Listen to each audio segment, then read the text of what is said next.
Shalom Bapak Ibu yang terkasih.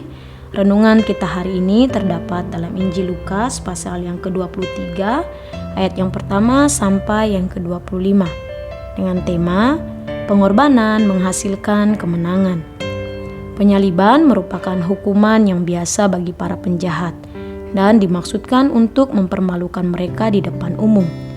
Pada zaman Yesus, penyaliban merupakan bentuk hukuman mati yang diberlakukan oleh pemerintah Roma. Penyaliban inilah yang diharapkan oleh ahli Taurat dan orang Farisi terhadap Yesus. Mereka menangkap dan memperhadapkan Yesus di hadapan Mahkamah Agung di pasal yang ke-22 ayat 63-70. Mereka mengolok-olok Dia serta mengajukan pertanyaan tentang identitas Yesus sebagai anak Allah. Mereka mengatakan hal itu sebagai penghujatan kepada Allah karena menyamakan dirinya dengan Allah. Ahli Taurat dan orang Farisi membawa Yesus di hadapan Pilatus, yang pada saat itu sebagai pemimpin Roma. Mereka meminta Pilatus untuk menghukum Yesus dengan disalibkan. Pada saat itu, orang-orang Yahudi merayakan Paskah dan tidak boleh membunuh seseorang. Hal ini menjadi alasan mereka untuk menyerahkan Yesus kepada Pilatus. Ketika Yesus diperhadapkan kepada Pilatus dan ditanya tentang kejahatan apa yang dilakukan, Pilatus mengatakan kepada mereka bahwa kesalahan Yesus tidak setimpal dengan hukuman mati. Ketika mengetahui Yesus berasal dari daerah Galilea, Yesus diserahkan kepada Herodes sebagai pemimpin wilayah Galilea. Tetapi ketika dihadapkan kepada Herodes, Yesus hanya ditanyai tentang identitasnya saja, serta diejek.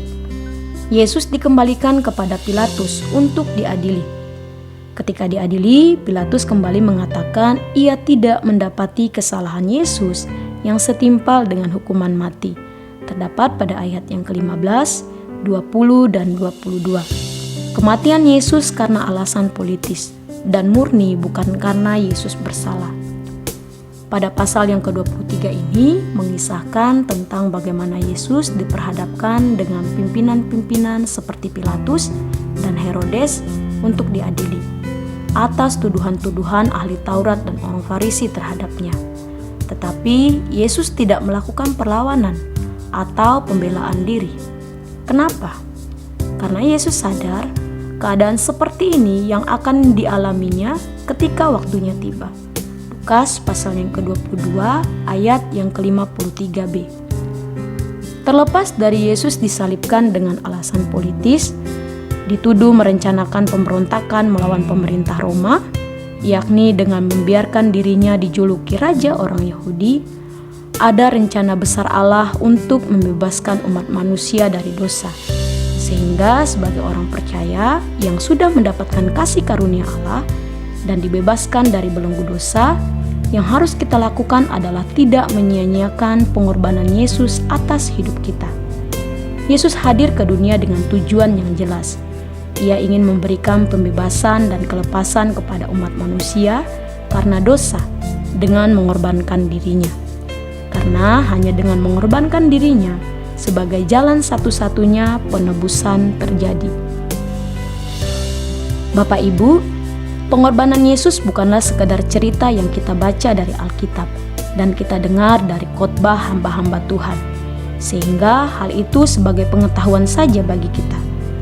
Melainkan mari kita belajar untuk tidak menyia-nyiakan pengorbanan Yesus atas hidup kita. Tanpa pengorbanan Yesus, maka kita adalah orang-orang yang akan dihukum. Jadi bersyukurlah karena kita masih diberi kesempatan untuk percaya kepada Yesus dan tidak menyia-nyiakan pengorbanannya. Demikian renungan firman Tuhan hari ini. Tuhan Yesus memberkati. Shalom.